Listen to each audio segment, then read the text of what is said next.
Welcome to the Talk Like a Leader podcast, where we explore the mindset, skill set, and habit set of leadership communication. Using these tips, techniques, and tactics, you'll be able to talk like a leader to build better relationships and get more done. Your host is Guy Harris, who has more than 20 years of combined professional and military experience in consulting, coaching, and training in areas like team and interaction dynamics, communication strategies and tactics, as well as emotional intelligence. Take it away, Guy. Hi, this is Guy Harris. Welcome to the Talk Like a Leader podcast. This week's episode is titled, Make Yourself Accessible. And I'd say that this fits in the broader category of leadership communication in general, rather than specifically talking. And while the title of the podcast is Talk Like a Leader, the bigger concept is how, as a leader, can you become a more effective communicator? How can you communicate like a leader is probably the bigger scope or context of what this podcast is about. And that broader context of general communication principles is what this is really covering today. Make yourself accessible. Let me make my point by telling a story about something that I experienced in the last few days. I found that a social media networking platform online where I have a profile had created a page not just for me personally, but also for my business, and that I could claim that page as my business. So I went to do that, and I couldn't find a way to claim the page. So I looked at help articles. The help articles gave me information about links that didn't exist and displayed things that weren't what I was seeing on my side of the screen. So I looked and searched and did Google searches and read their help articles to no avail. I just couldn't figure it out. So I went to the Contact Us links, and they took me to the help forum that basically the instructions were submit your question to the community and see if the community can help. I thought, well, that doesn't help me too much because I think the fundamental issue is that something has to happen administratively in the site, and I don't think that a member of the community can tell me how to fix something that needs to be fixed on the other side of the membership firewall. So I hunt around, and try to find a way to submit a support ticket, and I can't do that. The Contact Us links take me to the forum. The support links take us to the forum. So I resort then to a Google search, which leads me to articles that say, go to the forum. Oh, by the way, don't bother calling because you'll get a message that says, go to the forum. So I'm now frustrated and I submit a question in the forum, which about 12 or 14 hours later did get a helpful reply. So in their defense, they did reply once I put in a notice in the forum. Well, in the 12 or 14 hours that I was waiting for the reply on the forum article, I continued to hunt because I really wasn't, frankly, sure that anybody would see or reply to my question. And I eventually found a Twitter user that was listed at least as the help system for this service. So I also put in a direct message on Twitter asking for help. And in their defense, again, about 30 hours later, they replied. So again, I'm getting a reply. It just doesn't really fix my frustration. Well, will my original problem eventually get fixed? I'm starting to believe now, on the third day of this process, to believe that, yeah, it probably will. It's just the process to get it fixed was frustrating and irritating.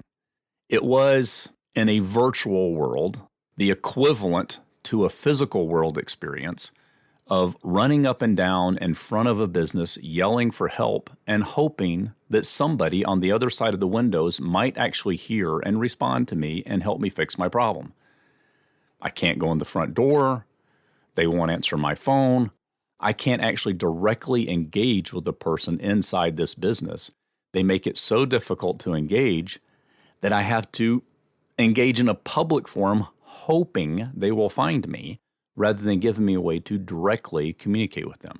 Now, what's the point of this? Do I understand that they need to put filters? They help millions of people, and they have to put filters on so they keep people who are going to bug them out of the system. Yeah, I get that. And at the same time, their effort to protect themselves made it so frustrating for me that I was very close to just saying, bag it. I don't really care about this anymore. I'll just go away and not use this networking platform. at least not actively use it, because it's just too painful to communicate with them. Now, what's that got to do with the idea of talking like a leader? The takeaway from this is that if the process to reach you, be it for a customer or a coworker, colleague, team member, if the process of reaching you is so frustrating that it aggravates people just by getting to you, then by the time they get to you, the original problem will maybe not be that big a deal. They'll just be mad. And frankly, in my experience, once a person gets mad, they're really hard to deal with. If you can make it easy for their problem to get addressed and dealt with, while it's small, it's probably not a big deal. If you let them get angry before they get to you, it's going to be much more difficult. Getting back to a line that I got from Patrick Lencioni in The 5 Dysfunctions of a Team, he says that reasonable, rational people don't need to get their way so much as they need to be heard and understood. So remember that this need to be heard and understood is a really big driver for human behavior. And if people don't feel heard and understood, they're going to get mad. And if they get mad, it's harder to deal with the original problem. So back to the idea of making yourself accessible. The idea of making yourself accessible is creating ways so that your team members, your coworkers, your colleagues, and yes, your customers can get in touch with you in a way that makes them feel heard and understood.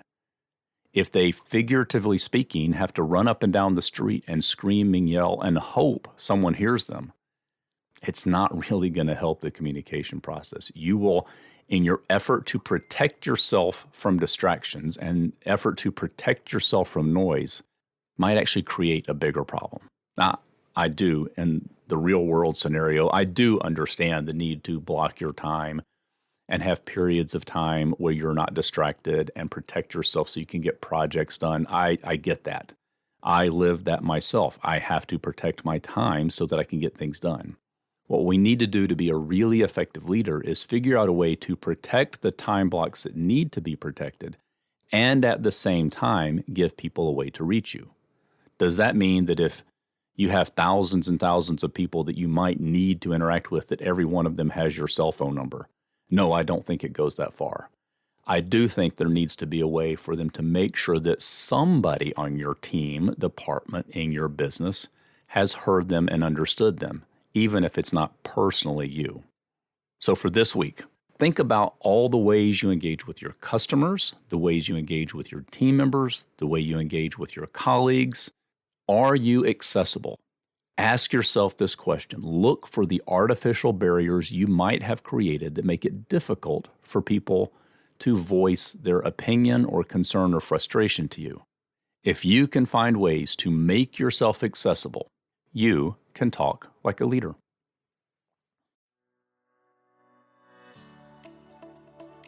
This has been the Talk Like a Leader podcast. You can listen to this show every week wherever you get your podcast. If you haven't, be sure to subscribe so you never miss an episode. I'm Guy Harris, and thanks for listening.